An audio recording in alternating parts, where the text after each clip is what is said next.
Was Jesus based on the Egyptian god Horus? Many mysticists claim Jesus never existed. It was just a copy of the deity Horus. They claim there are several parallels which prove this, such as Horus was born of a virgin Isis on December 25th in a cave. A star in the east announced his birth, and he was visited by 3 wise men. He had an earthly father named Seb, which translates to Joseph. He was baptized by Anup the baptizer. He had 12 disciples. He performed miracles, like walking on water, and raised Osiris from the dead. He gave a Sermon on the Mount, was crucified between 2 thieves, buried for 3 days, and was resurrected. He was called Christ, Anointed One, the Way, the Truth, and the Light, Messiah, Son of Man, and many other titles that are applied to Jesus. So it is pretty clear the story of Jesus is just a myth copied from the deity Horus. Well, that might be true if any of these claims about Horus were in fact true. The fact is, most of this nonsense is a lie, and we can't find it anywhere in ancient Egyptian literature. First off, Horus's mother Isis was not a virgin and was actually married to Horus's father, Osiris, and she is shown in depictions as a falcon hovering over an erect Osiris. There is no reason to think Isis was a virgin, as most Egyptologists do not even claim this. One legend even has Isis sleeping with the dead body of Osiris, and Horus was conceived from that.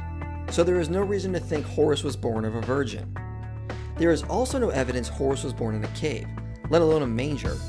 James Fraser says Horus was born in a swamp, and there is no evidence of a star in the east or 3 wise men. Let's also remember in the Gospels, it doesn't say 3 wise men visited Jesus. It says an untold amount of magi visited Christ after his birth, but it never says 3. As for December 25th, this also cannot be confirmed.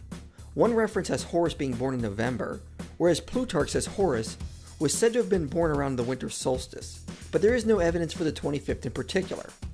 Also, Jesus was never confirmed to have been born on December 25th.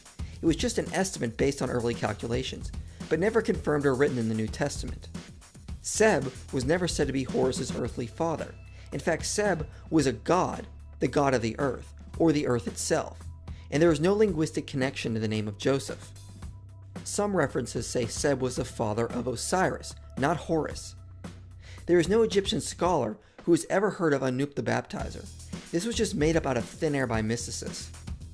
Horus was never said to have 12 disciples. Some legends say he had 4, and some just say he had an untold amount. Horus did perform miracles, but that would be expected from any deity. As for walking on water, there is no evidence of this. He also didn't raise Osiris from the dead. Osiris didn't come back to life, but remained in the underworld to serve as god of the dead. Plus, there is no evidence Osiris was ever referred to with the prefix El. This is just not true in Egyptian mythology. There is no evidence Horus gave a Sermon on the Mount, no evidence he was crucified, let alone between 2 thieves, no evidence he was buried, and no evidence he was resurrected.